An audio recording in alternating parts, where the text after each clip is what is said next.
Le message du jour vous est présenté par notre frère Marc. Salut, chers bien-aimés de notre Père Céleste. Il est 5h30 et nous sommes au 5e jour de la guerre au Moyen-Orient. Malgré la situation terrible et meurtrière qui perdure, je souhaite partager avec vous un message de paix. Et la paix de Dieu, qui est si grande que nous ne pouvons pas la comprendre, gardera nos cœurs et nos pensées en Jésus-Christ. Philippiens chapitre 4, verset 7.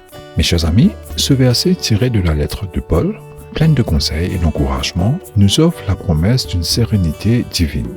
La paix de Dieu, qui surpasse toute intelligence, gardera les cœurs et les pensées de ceux qui sont en Jésus-Christ.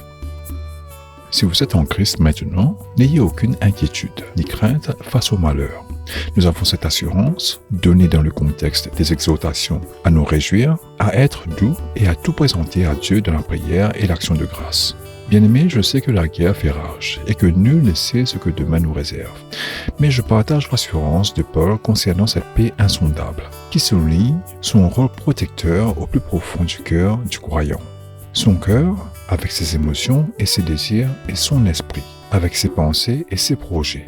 Cette paix est comparée à une sentinelle, veillant sur nous face aux angoisses qui assaillent la vie humaine, grâce à notre relation avec le Christ. Bien-aimés, en des temps comme celui-ci, nous devons connaître Jésus-Christ pour expérimenter la paix de Dieu.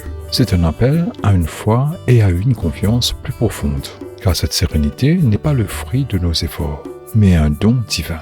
Chers amis, Jésus est le prince de la paix. Il nous assure qu'au milieu des troubles et des conflits, nous avons accès à une paix profonde, enracinée dans le caractère éternel et immuable de Dieu.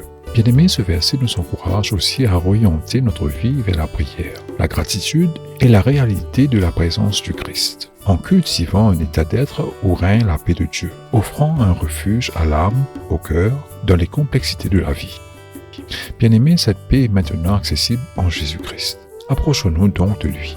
Offrons-lui nos cœurs et abandonnons-nous entièrement à Jésus. Sa paix vous attend. Que Dieu vous bénisse. Passez une belle journée en lui. À demain. Au revoir. Si toi aussi tu crois que la parole de Dieu est une bénédiction, partage-la et sois une source de bénédiction pour les autres, toi aussi.